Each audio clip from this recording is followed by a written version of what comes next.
Hello guys, this is the new Dane. It's gonna be a top 5 Dane. It's gonna be new.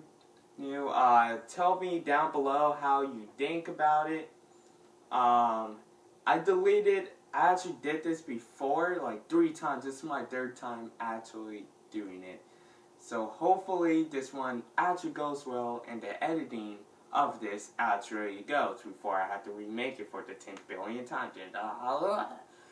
But today we're gonna do the top 5, and my opinion, this is all based on my opinion, anime male characters. Alright, first one's Goku.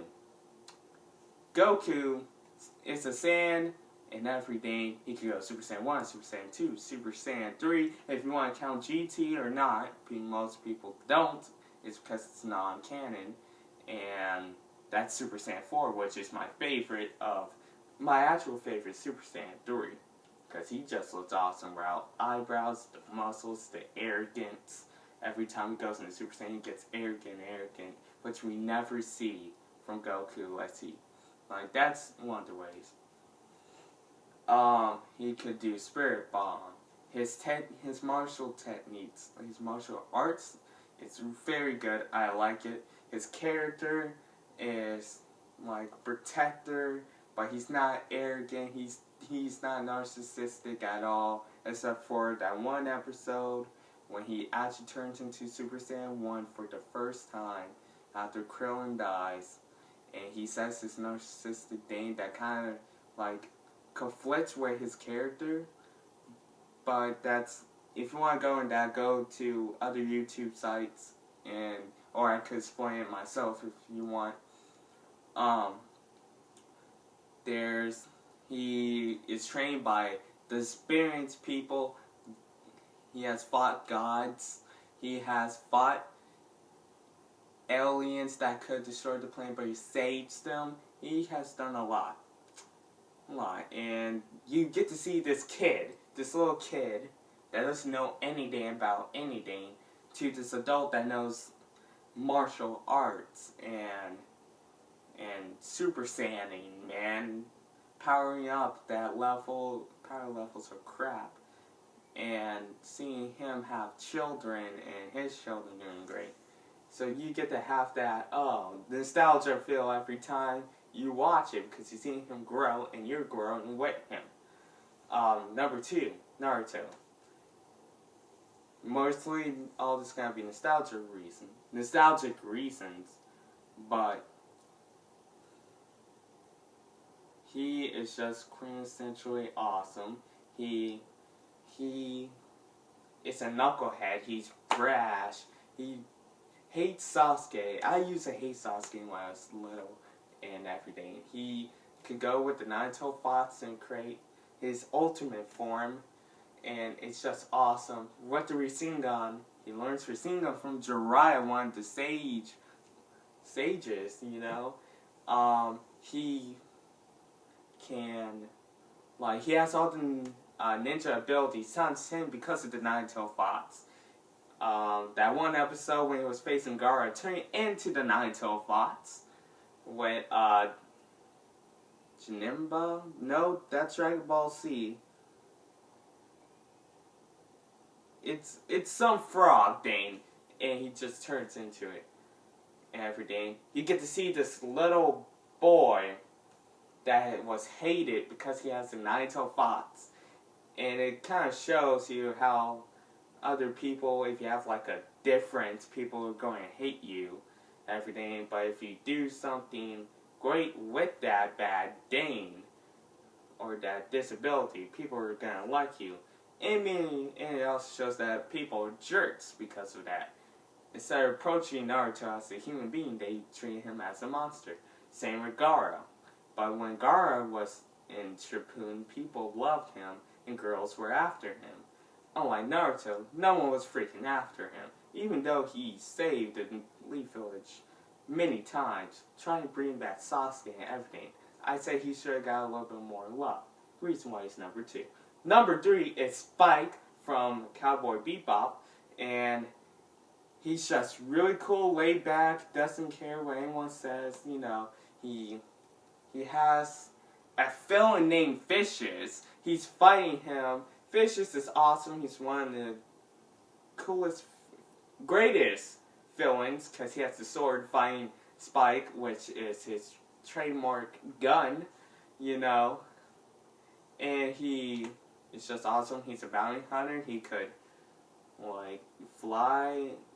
It's basically awesome. He's like this bounty hunter fighting for justice. Well, it's not even fighting for justice. He's fighting for himself, mostly. All of these people have, like, something to fight for. He's just fighting for money. And actually, he does have something to fight for. To find his girlfriend. And try to take down Vicious. Which is cool. And you get to see more backstory behind that. And the art style and everything behind that. It's cool. But Spike, a character, he is voiced by one of the best actors. He is just cool. Coolness factor just oozes out of the TV screen.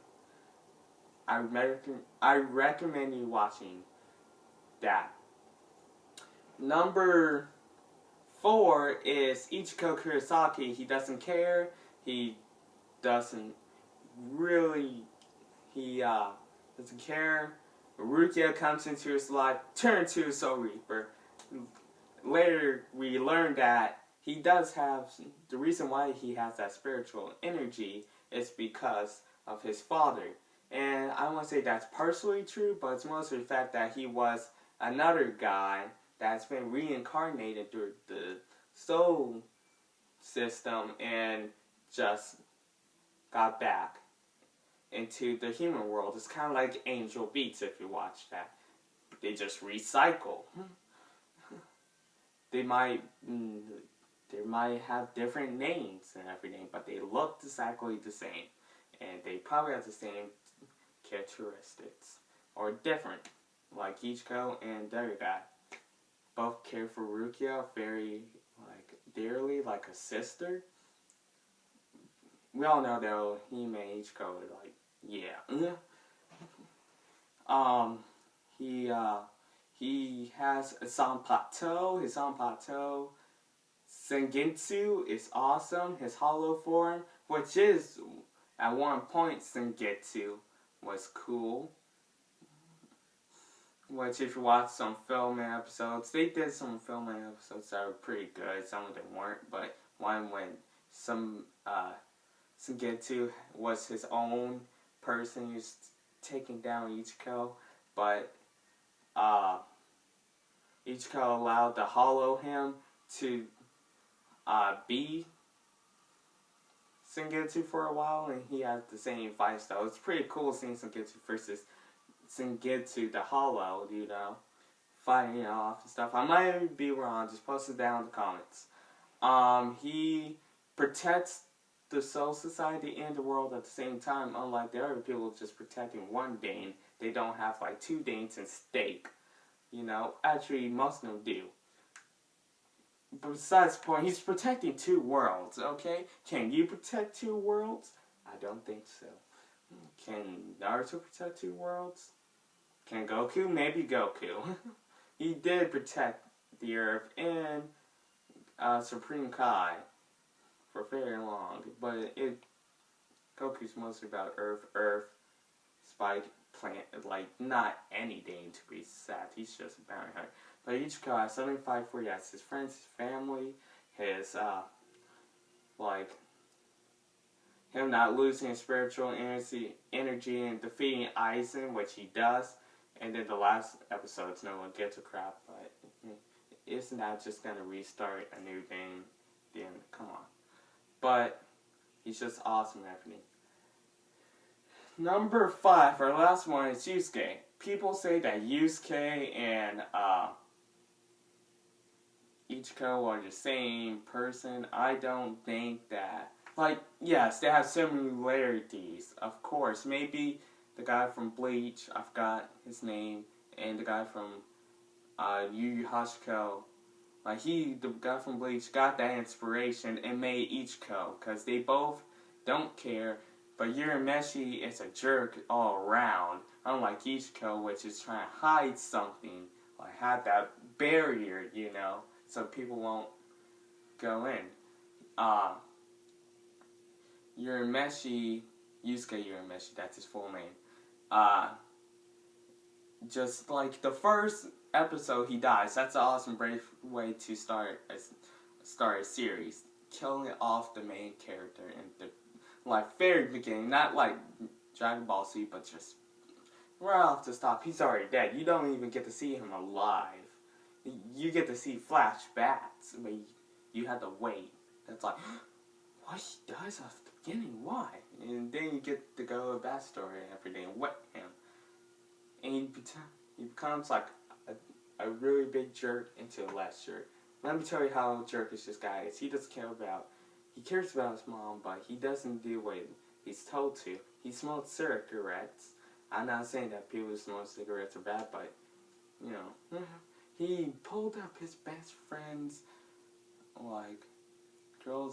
his best friend's skirt and look at her panties or something like that. I can't remember. I have the first volume. I could look at it anytime I want to and see if that's true. But you get to see his final form, which is kind of like Ichiko's final form, like Final Gengetsu. And Yusuke's demon form kind of look the same, but Yusuke's demon form, his hair's not all black, I think. It's mostly white. His hair was all white, and Ichiko's is black, referring back to his hollow state before he turned it. It's just awesome. And plus, Bleach has some meaning towards it. Yu Hachiko doesn't. It's just saving his thing. Urameshi fought his dad, a demon of the world, basically. He's like the head demon, you know. And he hasn't eaten human blood forever, so more reason to kill Urameshi. Urameshi has not killed anyone and sucked on their blood, which would have made him stronger, but he didn't. It's kind of like an Inuyasha thing. Could he? Yes, he could. Can he do it with the drill shards that he had? But did he? No. Plus, Urameshi has a spirit gun. It's like, pour your spirit into a gun, point it in one physical thing, and psh, and making that your signature move out of the whole entire thing is a spirit gun. Well, thank you for being with me for this time. Hopefully the editing will go actually well. If this video gets posted, that means it did. Thank you for your time and effort. Please subscribe. We can go on this journey together. And go in the comments to see how you like this video. I have more top 5 stuff that I could actually do. And if you've seen what I'm pointing at the paper that has everything I'm going to do. So, see you, love you, bye.